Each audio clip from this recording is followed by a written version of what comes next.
Let's talk about the latest warning from Iran that's got the world on edge. As of this weekend, Iran has threatened to strike American, British, and French military bases and ships if any of those countries help Israel defend against Iranian attacks. This isn't just a bluff on state TV, it's part of a high-stakes game where every move could have massive consequences. Here's what's happened.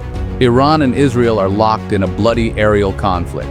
It all started after Israel launched a surprise attack on Iran's nuclear facilities, claiming Tehran was just steps away from building a bomb. The problem? U.S. intelligence and the UN's nuclear watchdog aren't backing up Israel's claim. Now, in retaliation, Iran has fired around 200 ballistic missiles and as many drones at Israel. Most were shot down, but some did get through, killing 3 people and injuring dozens. Israel hasn't held back either. They've hit over 150 targets in Iran, including air defenses and even a fighter jet hangar in Tehran. The Israeli military says the aerial road to Tehran is open. But this isn't just about Israel and Iran. The US, France, and Britain are all in the mix. President Trump has openly said America will help defend Israel, and US forces have already been spotted shooting down Iranian missiles and drones. France's President Macron says France will help too. The UK, though, is playing it safe. Prime Minister Keir Starmer insists British forces haven't helped Israel directly, and he's calling for everyone to de-escalate. Iran's message? If the West keeps backing Israel, their own bases and warships could become targets, anywhere in the region. That's not just talk. At the UN, both sides are trading threats. A US diplomat warned Iran that if any Americans or American infrastructure are hit, the consequences will be dire.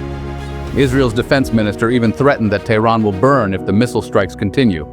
And the casualties are mounting. In Iran, Israeli strikes have killed at least 78, including top generals and nuclear scientists. One attack on a Tehran housing complex reportedly took 60 lives, including 20 children. Plus, the West Bank's seen its own tragedy. 5 Palestinians, including 3 children, were killed by a missile from Iranian allied forces in Yemen. Meanwhile, the world's watching Iran's nuclear sites closely. Israel claims it's inflicted significant damage at Natanz, but the UN nuclear agency says the underground chambers survived and radiation isn't a threat, at least for now. Still, the UN's warned that attacks on nuclear facilities risk catastrophic fallout and break international law.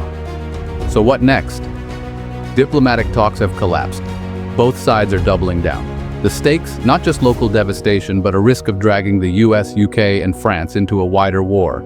This is a story that's changing by the hour. Stay tuned and stay alert.